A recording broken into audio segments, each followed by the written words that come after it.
오늘날 많은 학문에서 가우스의 이름을 쉽게 들어볼 수 있습니다. 가우스 함수, 가우스 정리, 가우스 소거법, 가우스 분포, 가우스 정수, 가우스 적분, 가우스 법칙 등 수학뿐만 아니라 다양한 분야에서 그의 이름을 붙인 개념이 존재합니다. 또 현대 예술과 문화에서도 종종 그 이름이 보일 정도로 가우스가 우리에게 미친 영향은 대단합니다. 이렇듯 가우스는 천문학, 측지학, 기하학 등의 발전에도 큰 공헌을 하였고 다방면에 뛰어난 천재성을 발휘했습니다. 오늘은 순수 과학과 응용 수학 영역에서 가우스가 이룬 업적에 대해 알아보겠습니다.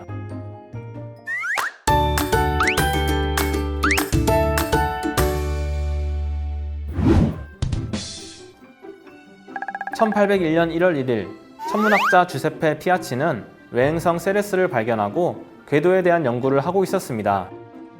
그러던 중 어느 날 세레스가 사라졌는데 여러 학자들은 피아치가 그동안 기록했던 41일의 자료를 바탕으로 세레스의 위치를 알아내려 하였습니다. 그러나 세레스 위치 추적의 가장 큰 문제는 선행 연구의 부족이었습니다. 이에 가우스 또한 세레스 찾기에 동참하였습니다.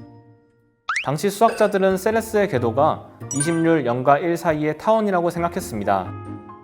그러나 가우스는 세레스가 원불곡선 궤도의 주변에 분포한다고 생각하였는데요. 가우스는 별의 궤도와 오차가 최소인 선을 찾기 위해 그가 발견한 최소 제곱법을 사용했습니다.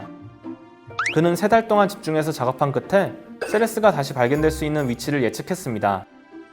가우스가 말한 대로 1801년 12월 31일 세레스는 프란츠 크사버 폰 차흐에 의해 재발견되었습니다. 차흐는 가우스의 지적인 작업과 계산이 없었다면 세레스를 다시 발견할 수 없었을 것이라고 말했습니다. 이로 인하여 가우스는 과학계의 유명세를 치르게 되었습니다. 가우스는 원래 브라운슈바이크 공작으로부터의 장학금에만 의존하던 상태였는데 이 공을 인정받아 1807년 게팅겐 천문학 관측소의 박사 겸 게팅겐 대학교 천문학과 교수로 임명되어 재정적으로 더 안전하게 되었습니다. 가우스는 28살에 첫 번째 부인인 요하나 오스토프와 결혼을 했습니다. 두 사람은 스라에 카를 요제프, 비렐미나, 루트비, 이남 1녀를 두었습니다. 행복한 결혼 생활도 잠시 1806년 가우스는 그의 은인인 브라운 슈바이크 공작이 사망했다는 소식을 듣게 됩니다. 그리고 2년 후 1808년 가우스의 아버지인 게프하르트 디트리히 가우스 또한 사망합니다. 1809년 요하나는 막내 아들 루트비히를 낳고 얼마 있지 않아 사망하였고 그 뒤를 따르던 루트비히도 사망하고 말았습니다. 월도 더닝턴의 가우스, 과학의 타이탄에서 가우스는 어떤 문제와 씨름하던 중 그의 아내가 아파서 죽어간다는 말을 듣자 그녀에게 조금만 기다리라고 전해주시오 라고 말했다고 합니다. 그러나 더닝턴은 이 일화의 진위가 의심스럽다고 서술하였습니다. 가우스는 요하나의 죽음으로 매우 상심했고 요하나의 가장 친한 친구인 미나 발데크는 슬퍼하던 그를 위로해 주었습니다. 그리고 1810년 가우스는 그녀와 재혼을 하게 됩니다.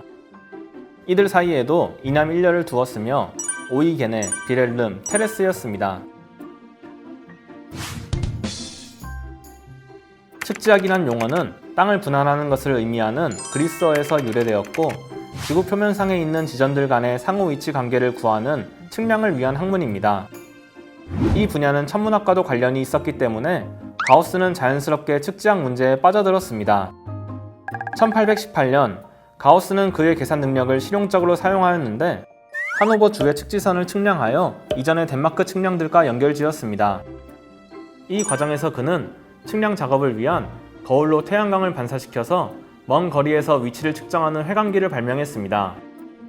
1821년에 하노버 정부와 네덜란드 정부의 측지 사업의 학술 고문으로 위촉받으면서 공면론과 관련된 곡률 문제, 등벽사상 이론, 공면의 전기 가능성 등을 연구하였습니다. 그리고 야외에서 측량을 수행하고 감독했으며 회광기와 각을 재는 가우스의 방법을 이용함으로써 관측은 이전에 비해서 한층 더 정확성을 갖게 되었습니다. 또한 기하학적인 관점에서 지표면이란 단지 모든 점에서 중력의 방향이 직각으로 교차하는 곡면이라는 준위 곡면을 정의하였으며 그의 이론적 연구들은 현대 측지학의 기초가 되었습니다. 가우스는 측지학에 대해서 연구하면서 미분 기하학에도 관심을 갖게 되었습니다. 1828년 곡률의 개념에 대한 중요한 성질을 제시하고 가우스의 빼어난 정리를 증명하였습니다. 가우스 곡률은 곡면이 얼마나 휘어있는가를 재는 양인데, 가우스의 빼어난 정리란 곡면을 찢지만 않으면 구부리거나 늘려도 가우스의 곡률은 변하지 않는다는 이론입니다.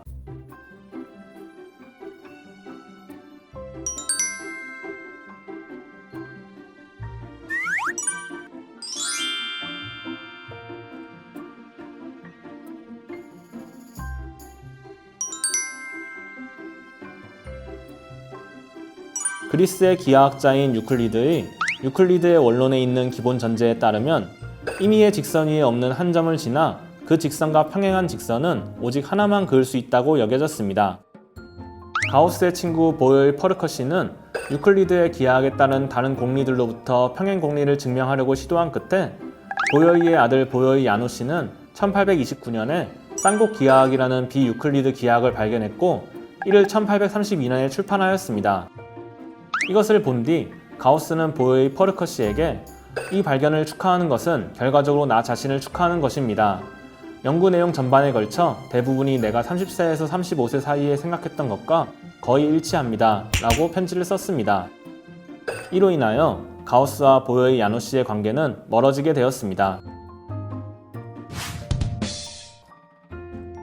가우스는 완벽주의 성격 탓에 후진 양성에는 다소 냉소적인 모습을 보였습니다.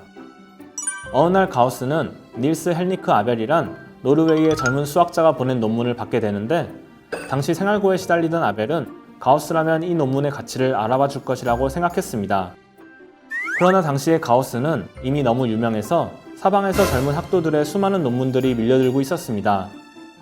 자기 연구나 대학 교수 일로 바빴던 가우스는 아벨의 논문을 읽지도 않고 그대로 쓰레기통에 집어넣어 버렸습니다. 이 사실도 모른 채 아벨은 계속해서 가난에 시달리다 베를린 대학에서 교수로 임용되었다는 편지가 오기 이틀 전 결핵으로 숨지는 안타까운 일이 벌어지게 됩니다. 나중에서야 아벨의 논문을 읽어본 가우스는 뒤늦게 후회하였고, 이전과 달리 오는 논문은 무조건 버리지 않고 조금씩이라도 보게 되었다고 합니다. 아벨의 논문은 그의 사후 인정받게 되어 2002년 그의 이름을 딴 아벨상이 창립되었습니다. 한창 연구에 몰두하던 가우스에게 또 다른 비극이 찾아왔습니다. 두 번째 부인 또한 오랜 질병으로 인하여 1831년에 사망한 것이었습니다. 가우스의 아들 중 오이게네는 다방면에 뛰어난 재능을 보였으며 언어학을 공부하고 싶어 했습니다. 그러나 가우스는 아들들 중 누구도 자신의 업적을 능가하지 못할 것이라고 믿었기 때문에 가문의 이름을 욕되게 하지 않기 위해서 아들들이 학문에 입문하는 것을 반대했으며 오이게네가 변호사가 되기를 원했습니다. 아들은 화가 나서 미국으로 이민을 떠났지만 오이게네는 가우스의 친구들과 동료들 사이에서 평판이 좋지 않았기 때문에 성공하는 데 꽤나 오랜 세월이 걸렸습니다. 가우스는 이렇게 미국으로 이민 간 아들과 갈등했지만 그의 딸 테레스는 죽은 어머니를 대신하여 집안일을 돌보았고, 가우스 사후 결혼을 했습니다. 가우스의 어머니는 1817년부터 1839년에 사망할 때까지 가우스와 함께 살았다고 합니다. 두 아내와의 사별과 아들과의 다툼, 그리고 그를 향한 비난과 외압들. 가우스는 여러 고난과 시련을 겪으면서도 인생의 대부분을 수학과 과학에 쏟아부었으며 굉장히 열정적으로 연구를 했습니다. 누구든지 나만큼 수학에 몰두하면 나처럼 될 수 있다 라는 명언을 남긴 가우스. 가우스가 역사상 가장 위대한 수학자로 인정받는 이유는 그 수많은 업적들에 이어 굉장히 노력했기 때문은 아닐까요? 다음 시간에는 수학자 가우스의 물리학, 광학, 역학에서 이룬 업적과 그의 마지막에 대해 알아보겠습니다.